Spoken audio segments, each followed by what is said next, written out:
ជំរាបសួរបងប្អូនទាំងអស់គ្នាបាទថ្ងៃនេះចេញតែក្បាលវីដេអូមកគឺតំណងមកស្រក់ទឹកមាត់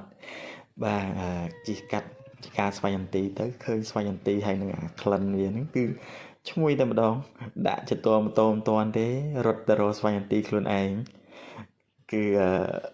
មកទឹកអីល្អណាស់បងប្អូនអើយ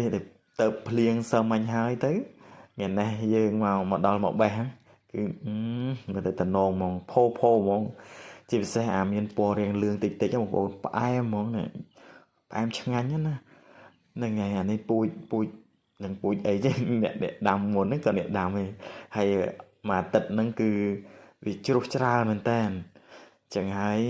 ចាំកាលទៀតបងប្អូនយើងរើសគ្រាប់វាទៅផ្លែយើងហូបទៅហើយគ្រាប់ហ្នឹងគឺយើងយកទៅលក់ទៅទុកគ្រាន់បដោះគោយរួចថ្លៃសាំងជិះទៅជិះមកដែរបងប្អូនបាទរឿងច្រើនអាទិត្យនេះជ្រុះច្រើនមែនតើដោយសារវាភ្លៀង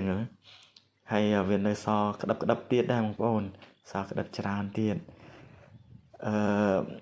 ថ្ងៃមុនខ្ញុំធ្លាប់មើលវីដេអូគេថាចន្ទីដែលមានពួកសង្ក្រងហ្នឹងវាជួយចាត់ពួកសត្វល្អិតដែលវាទៅបំផ្លាញ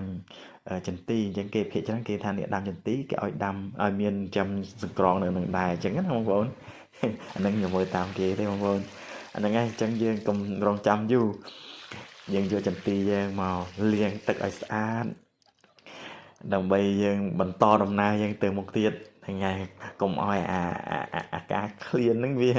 នៅរងចាំយូរពេកហ្នឹងហើយថ្ងៃនេះខ្ញុំមើលបងប្អូនគឺល្អមែនតើផូលលោងងឃើញហើយគឺតំណងតាមនឹងអំបិលម្ទេសហ្នឹងឯងបាទឥឡូវយើងមកបេះម្ទេសសិនថ្ងៃនេះគឺរៀបចំឈុតធំហ្មងបងប្អូនគឺដាក់អស់អាចិត្តចង់ណាកុំឲ្យនៅក្លៀនទៀតនឹងម្ទេសយើងក៏ចាប់ដើមទុំបដាដែរទឹកនឹងថ្លាល្អបងប្អូនទឹកដូងបូមចេញពីដូងហ្នឹងហើយឥឡូវយើងមករៀបចំគ្រឿងក្រៅយើងណាអានេះគ្រឿងក្រៅប៊ូហ្វេស្វាយចន្ទីអំបិលម្ទេសថ្ងៃនេះពួយអស់ដៃហ្មងហ្នឹងហើយចុងភៅហ្នឹងគ្រឿងស្អីទេមានស្អីដាក់ហ្នឹងទាំងអស់ហ្មងដាក់គាត់ថាយកឆ្ងាញ់ហ្មងយកឆ្ងាញ់ជាពិសេសនៃបាគីបងប្អូនហ្នឹងហើយគេហៃប៊ីបាទដាក់បុកយកដាក់តបាច់ម្ទេសគេថា